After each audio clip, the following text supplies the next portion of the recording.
RTI Live News. Ask for right. RTI Live News की स्वागतम.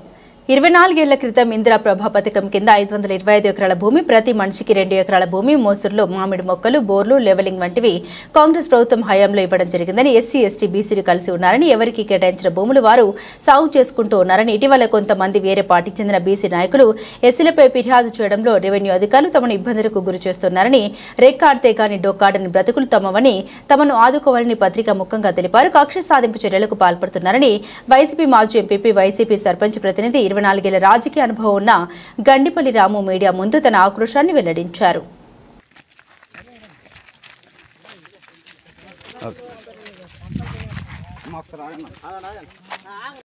నా పేరు మన్యం జిల్లా సార్. అప్పటి నుంచి నా 25 సంవత్సరాల నుంచి మేము సాగు చేసుకుంటున్నాం. భూములు మనిషికి 2 ఎకరాల భూమి ఇచ్చారు సార్ గవర్నమెంట్.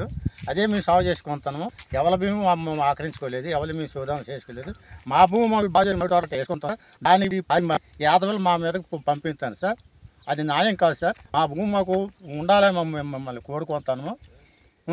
ఇదే మేము మనిషి చేస్తాం సార్. ఎప్పటికప్పుడు వచ్చి వాళ్ళు మమ్మల్ని ఏదిస్తాను సార్. అధికారులు ఎప్పుడు వస్తారు, ఏ టైంకి వస్తారు, మా కడుపు మంట కొండ పోయి పొల్లచుకుంటాను. మేము అమ్ముకొని బతుకుతాము. అప్పుడు పూర్వకాలంలో ప్రభుత్వం ఇచ్చిన భూముల్లో అక్కడ ఇక్కడ నీళ్ళు తోడి కావులు వేసి మోసుకొని పెంచుకున్నాం సార్. ఆ తోటలో ఇప్పుడు ఆలవంతాను సార్. అది న్యాయం కాదు. అది ప్రభుత్వంకి ఆలకుంటే వాళ్ళకి ఏం సార్. మా భూమిని మాకు అప్పజంకాలని కోరుకుంటాను.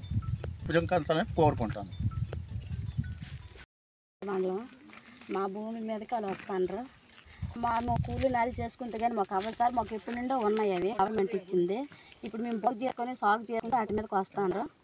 కానీ సడానికి వచ్చి రమ్మంటే మేము ఎలాగ వస్తాం. కూలి చేసుకుని కూలాడితే కొండాడితే లేకపోతే లేదు. పనికి పాటుకి వెళ్ళకుంటే సడానికి వచ్చి రమ్మంటే మేము ఎలాగ వస్తాము. ముందుగానే మాకు కబురు చేయాలి కదా. ఆల్రెడీ ఇప్పుడు మా భూముల మీద కూడా మావి అని వాళ్ళు నిలబడతాండ్రు. కానీ మా భూములు దయచేసి మాకు ఇప్పించండి సార్. పుణ్యమాల మీదేనే అధికారులు కూడా మమ్మల్ని మాటికి వచ్చి మా పొలాల మీదకి వచ్చి రమ్మని చీటికి మాటికి రమ్మని మమ్మల్ని ఇలాంటి వేధింపులు గుర్తు చేస్తుంటే ఇది ఎంతవరకు సంబంధించి చెప్పండి. ఫిర్యాదు వస్తే ఒకసారి ఎంక్వైరీ